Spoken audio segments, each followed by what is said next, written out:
When a famous person dies, especially if a famous person is murdered, there's always a clamouring for a kind of territorial claims. I knew him in this way, I knew him in that way, I'm affected in this manner, this is my proximity, this is my affinity, these are my colours. I didn't know Charlie Kirk that well. Went on his show a couple of times, and he went on my show a couple of times, and I was working with him. And what I liked about Charlie Kirk is that he was a provocative and confrontational man who was really willing to have conversations with people that he didn't agree with deliberately.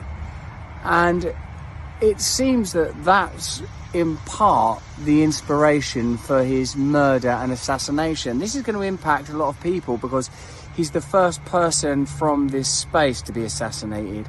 Have a scroll down your X, or have a scroll down, wherever you get your information these days. Perhaps it's from someone like Charlie Kirk or Steve Bannon, or all of the people, Crowder, Poole, all of the people that have emerged in this space, in this time. And you'll note the people that are, let's say, not fans of Charlie Kirk, although you'll be astonished if you're not a fan of Charlie Kirk, how many people clearly really, really love him. How people are saying, well, it's ironic because he was pro-gun laws, or why don't you care more about Gaza?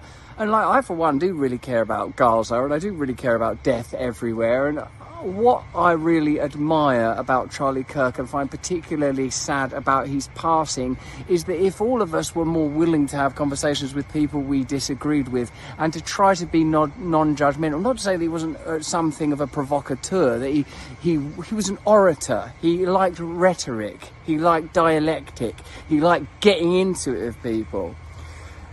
The idea that would be in any way used to justify an assassination shows you something real powerful, significant and important.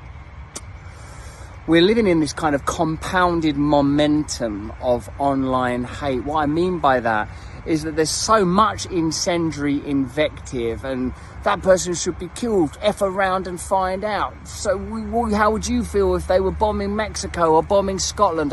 Constant comparisons and a constant escalating, compounding, competing vitriol that in the end, an almost natural expression and graduation of it is violence and murder.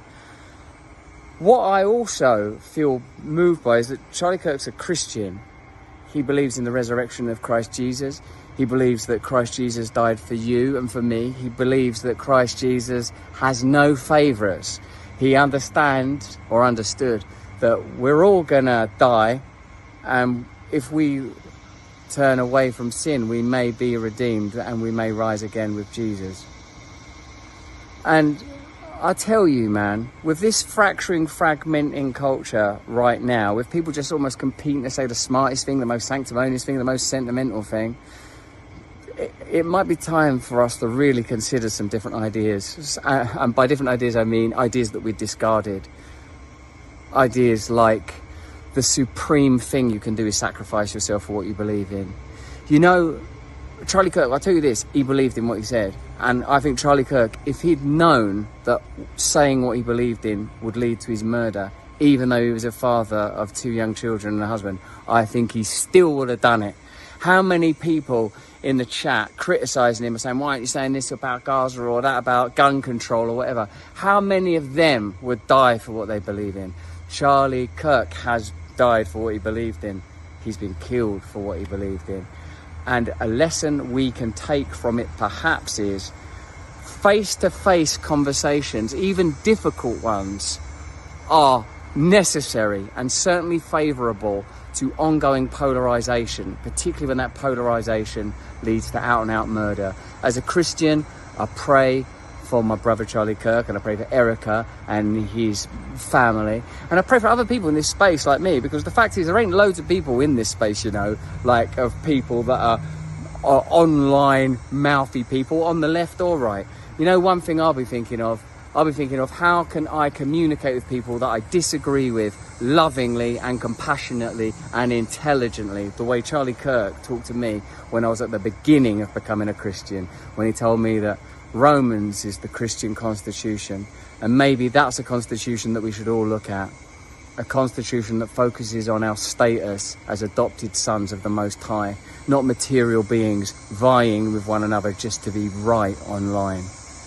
I won't do my show today, but, you know, we'll come back in a couple of days or whatever.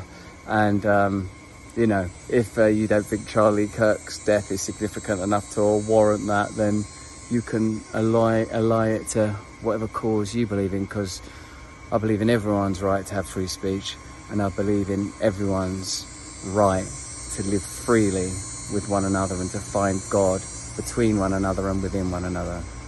Stay free.